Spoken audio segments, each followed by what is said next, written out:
Okay, so to connect the pouch, you are gonna put them right sides together. It doesn't really matter because they're the same on both sides. But for example, I had a little knot here, so I'm gonna make this the wrong side. So go ahead and put them right sides together. And we're gonna be sewing along where we finished off our last row. So that is going to be the longer side right here. And then we're gonna also slip stitch seam across the bottom layer here. So it's from the top left all the way down around to the bottom right.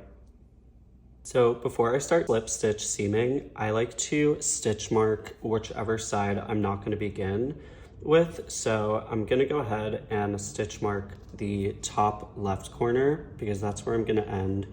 And I do it just to make sure I don't miss any stitches or make it uneven in any sort of way.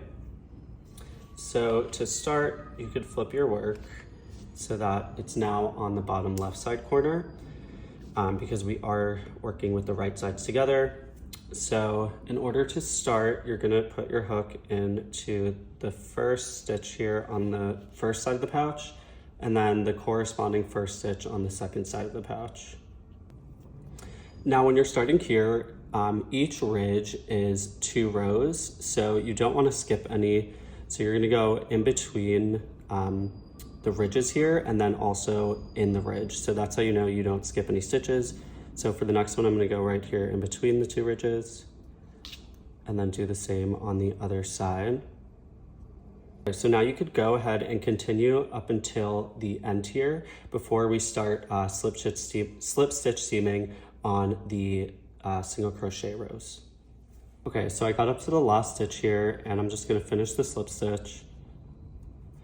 And now once you get up to this row, you're gonna see that there's 2 loops from the single crochets that we made. So instead of going into both loops, we're gonna go into the front loop on the first side of the pouch and then the back loop on the second side of the pouch. And that basically gives it an invisible seam. So go ahead and put it in the front loop only. And then on the corresponding side, just go into the back loop only. Might be a little tricky to find on the first one, but once you begin, it's pretty easy. And you're just gonna continue doing this, one in the front loop and then the other in the back loop, all the way until you get to your stitch marker, and then you are going to cut your yarn and fasten off.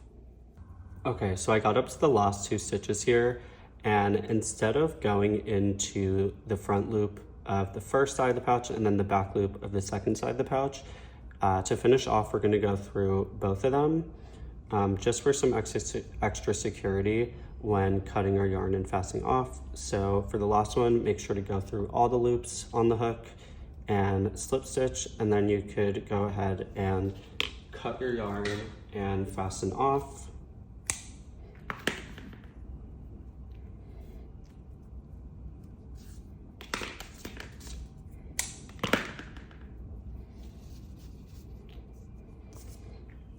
And once you're done, you could go ahead and flip it inside out, and that will be your pouch. And it should look something like this. And it will have a sort of upside down V shape or an upside down oval. And that's how you know that you did it correctly.